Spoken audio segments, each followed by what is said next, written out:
Right, so today we are off to a CEX that I've never been to before. We're off to Grays. Gonna check it out, see what sort of games are in there, maybe make a couple of purchases as well, and hopefully they might have a Sega Saturn because I'm after one of those. See you in there.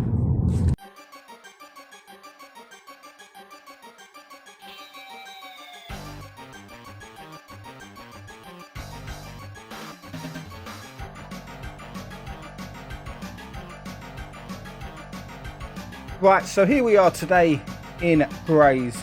Now this is the shopping centre where the CEX is located, and it's a bit of a depressing shopping centre, but nice nevertheless.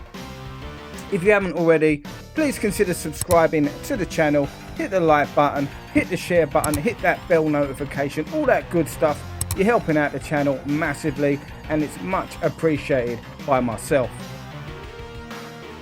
So as soon as we check out the front window of this particular branch, I was pretty impressed. We've got a nice Mega Drive 2 there, an Evercade, a GameCube and a GameCube controller straight away. Then we've got Clockwork Knight there for the Saturn. Not a game you see too often when you're out and about. Always nice to see Saturn games, especially in the display window.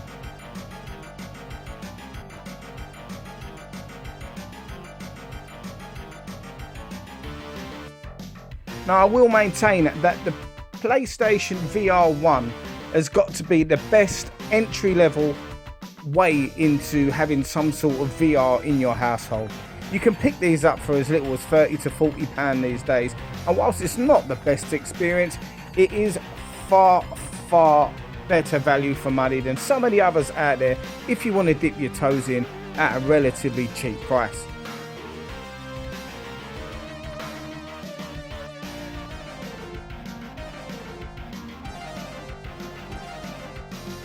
Now as you can see, there's something, yes, it's a much better option for your VR, but you're looking at spending £500 on something like that.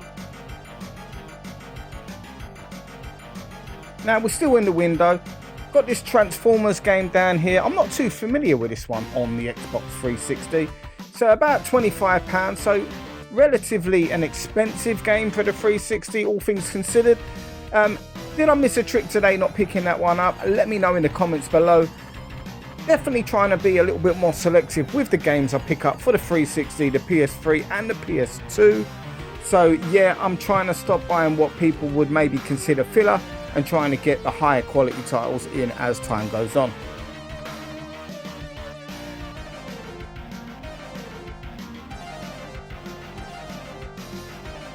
Right, so as we step inside, the first window we see, you got a very strange Pro-type controller there. I wouldn't go anywhere near that, to be quite honest. It looks like some sort of PlayStation 3 experiment gone wrong. And then we're met with one of these type of handheld Steam Deck type PCs. Not the Steam Deck, but nevertheless, there's so many on the market these days. I'm totally confused, and I've given up even thinking about purchasing one. So we got the Switches, sorry, not the Switch, the Wii, my apologies, up there. They seem to be going up in price. And for £25, I quite like the look of these additional Joy-Cons. Not too sure about the D-pad though, I think that's what put me off. Quite a nice selection of amiibos there. Not my thing, but I totally understand people that buy them. They are very collectible. And I think if I was to buy one, maybe two, it'd be a very slippery slope.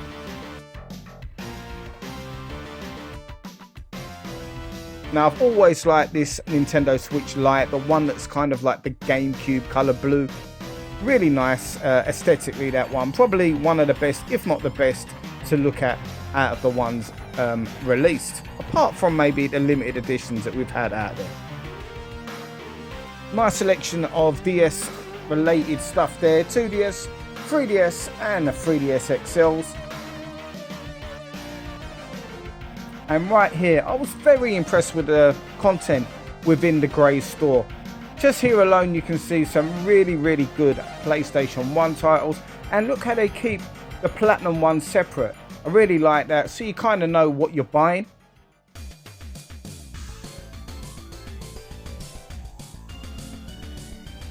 Now that is a really clean PlayStation 1 control pad down there. Now I was eyeing up that gun as well. I'm thinking of jumping on a bit of Time Crisis. And similarly with the PlayStation 2 down here below, got some of the more, what I would imagine these guys consider their premium stuff. Definitely there's some stuff there that I was considering, in particular the Spawn Armageddon game. At £18, I think that is only going to go up in price. Now this Death Stranding, PS4 and control pad, absolutely beautiful. I really love that console. If I needed a PS4, I'll be honest, I would probably buy that one. I think it looks great and the control pad is very unique. Got your PS Portals there, not for me, and they are starting to pop up in most of the shops now. I would imagine the price is going to come down within CEX because they do overprice for it, because they seem to be treating it as still to be a hard to find item.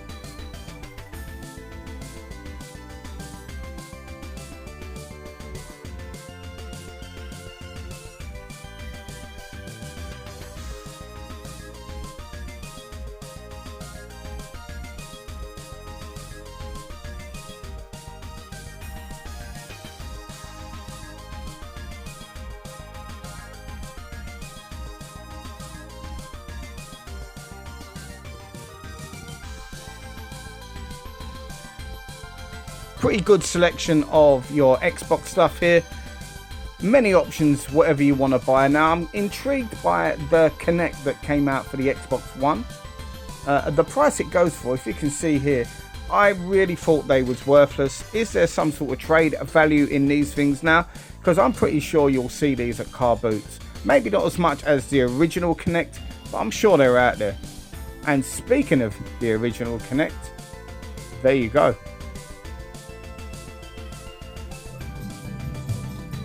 Now I really did like the look of this collector's piece. A really nice copy of Splinter Cell here for the Xbox 360. Unfortunately, I don't really purchase things like that. I don't really have the space to display them. But nevertheless, someone will definitely get some good use out of that collector's edition. Now onto the PS2. A system I buy heavily for, and like I say, I am trying to buy the higher quality titles as time goes on. And for that reason, even though there was some really solid stock here today, not a great deal that I would be picking up other than impulse buys. You know, maybe you think to yourself, I'm going to take that home.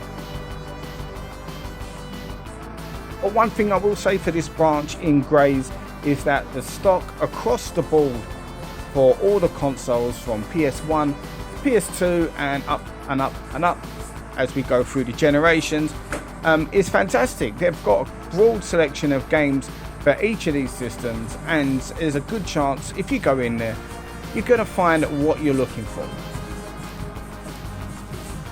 because there's nothing worse than heading into a CEX finding a very small display. Now I was going to pick this one up today. Unfortunately, cover wasn't in the greatest condition on the back and it didn't have a manual. Now here's a game I've never heard of, Getting Up. Now I didn't pick this one up today, no idea what it's like. I've seen some pretty good reviews. If you have got this game and you've played it, let me know in the comments. The CEX that's close to my workplace has got a copy, so it's quite easy to go back and get. Yeah, let me know. Stepping Up on the PS2. Now, believe it or not, this is a very varied, that's a tough mouthful, selection of Wii U games. Now, this is one I've got my eye on, a little bit pricey, and I'm not the biggest driving game fan, so I didn't pick it up today. I'll head over to Vinted or one of those sort of sites to see if I can find that Fast and Furious game any cheaper.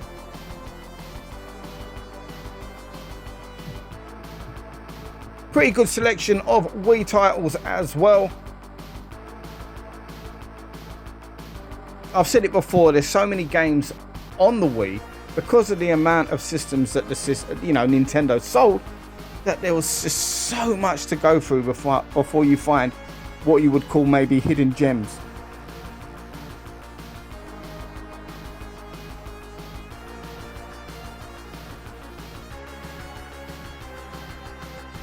Now, for people that like their uniform sort of collections, how annoying must that Mario game be?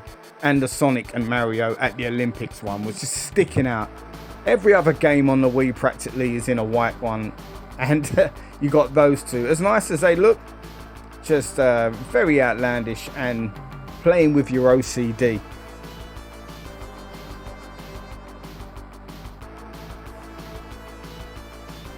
Well, if you're looking to shift some pounds, they've got you covered for Wii Fit in this shop, definitely.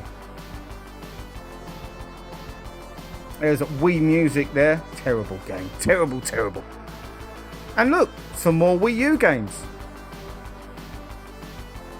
Pleasantly surprised by that, because most CEXs these days tend to have maybe 4 or 5 games. To see maybe 15 to 20 games in a shop is pretty impressive, and a real joy to see. Right, so heading on over to the PlayStation 3, another system I do collect for. Nothing amazing here today, but nevertheless, as I've said, across the board they've got great stock.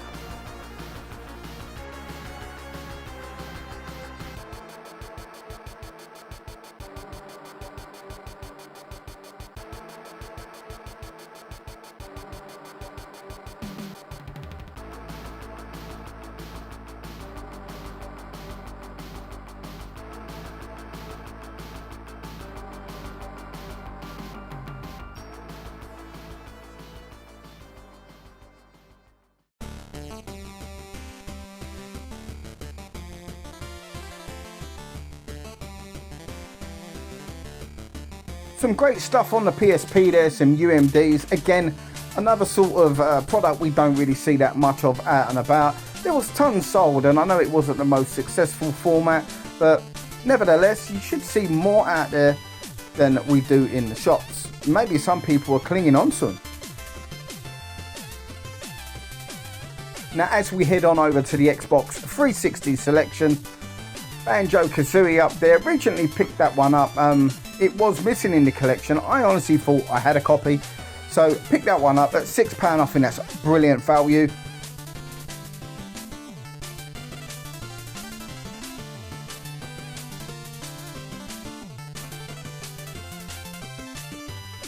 And the Xbox is another system.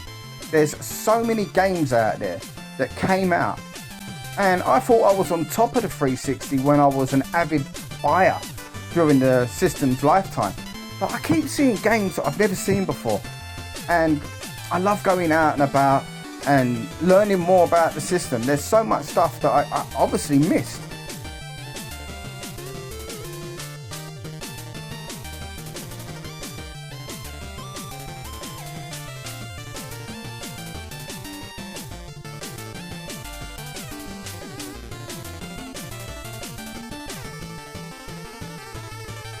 Now, you know what? I was actually tempted to pick up this Prison Break game just for a laugh. It's got to be terrible, hasn't it? Shout out to everyone that actually watched Prison Break. Now, the first 2 seasons of that show were brilliant. Absolutely fantastic. Really enjoyable. And then when they went to that prison in Mexico, season 3, it got a bit outlandish, but it was still watchable. And from that point onwards, the show got absolutely terrible. You know, if I remember rightly, the last season was just like a kid that was trying to write an episode of the A-Team, and he was doing it really, really badly. It's not like the A-Team was crime writing now, was it? And bear in mind, I say that as an A-Team fan. I'm of that age which would have grown up with that sort of thing on a Saturday evening. And as much as I love it, we all got to admit, it was pretty basic. And no one ever died in that show. There was about 1 million bullets. Nobody ever got hit.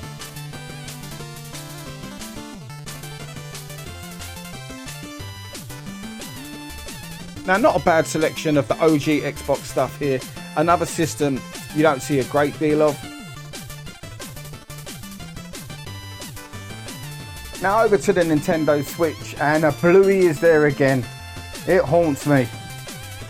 However, I've got some genuine interest in that Batman Arkham trilogy, the remasters for the Switch. I've heard some terrible things about the game.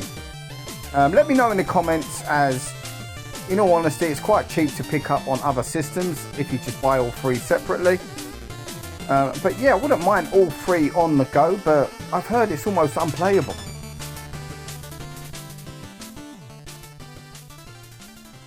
Now, just a second ago, we saw a copy of Inspector Gadget for £15. I love Inspector Gadget. However, I've seen some videos of that game and it doesn't look great. And even on nostalgia, I'm going to leave that one alone. Now, shout out to Super Smash Gaming YT. They recently did a video on this game and it looks pretty good value for money.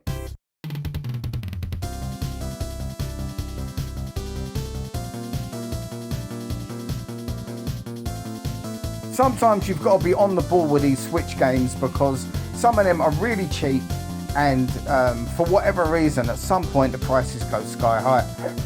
CEX do make mistakes at times.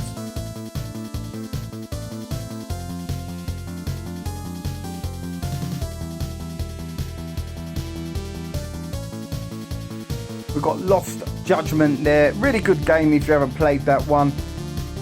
Never got round to completing it, but it's one of those games that you can jump in and really get involved.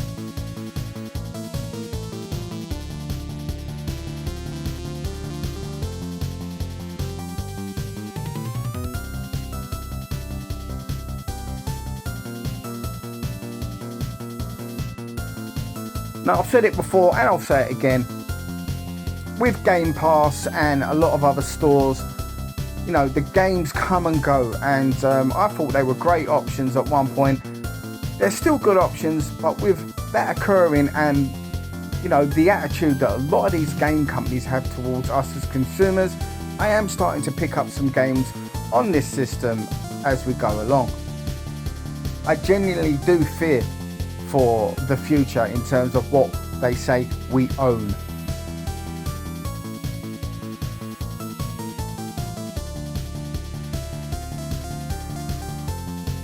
Now, heading over to the PlayStation 5, I really want to build a good collection on the PlayStation 5, but my needs on the system really aren't catered for as much as I would like. Now, that's not really a reflection on the system. I have complained about it multiple times, but it's more a reflection on where I am currently with my taste in gaming.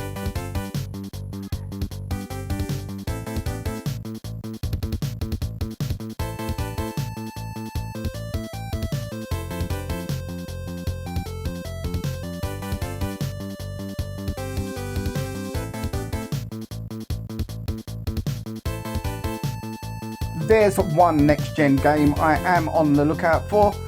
I've noticed in Smith's it's down to £30, so I think I might take the plunge pretty soon on that one, and that is Robocop. Now, £15, wow, Kelowna. Two fantastic remastered games for any system. You can get that on the Xbox, you can get it on the Switch and the PS5. And I think possibly the PS4 as well. Please correct me if I'm wrong on that one.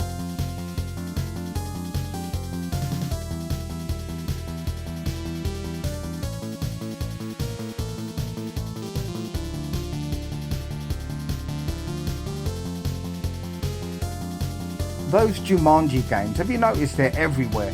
And the amount of people that sell copies of those on Vinted and eBay when they're giving away I say selling their Switches and their PlayStations, where seems to be a copy of Jumanji included.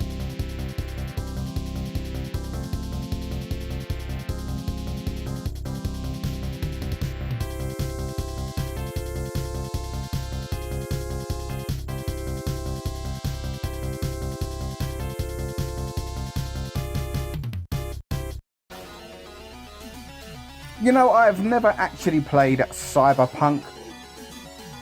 I think I'm going to have to bite the bullet at some point and pick that up. Now, this is crazy. This is one of those games that's always held its value. But it seems now, from what I know, it seems to be at an all-time high. £50. I've seen it at 30s, I've seen it at 35s, sometimes 40, and 50 I've never seen until this point in time. Now, I picked it up on the 360 at around about £8, and that's good enough for me.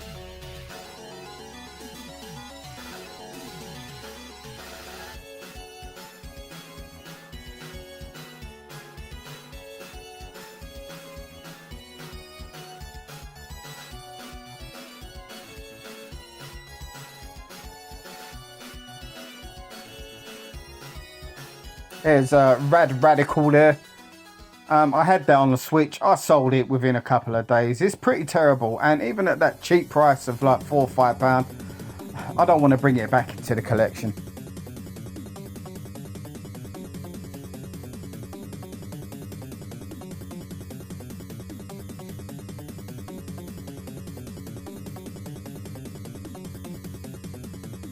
Right, so here's today's pickups. Pretty happy with the selection I picked up today. I've never played Dark Void at £1.50. Got to give that one a go. Conker's Reloaded, never owned that one, and at £18 I thought I'll pull the trigger today. Really good condition. And God of War 1, a game I really want to get back into. And Lord of the Rings was a surprise purchase in the British Heart Foundation next door for £1. Anyway guys, that was Grays CEX. Thank you guys for watching. As always, if there's anything you saw in the video that you think I should have picked up, let me know in the comments. And yeah, I will see you guys on the next video. Take care. Speak soon.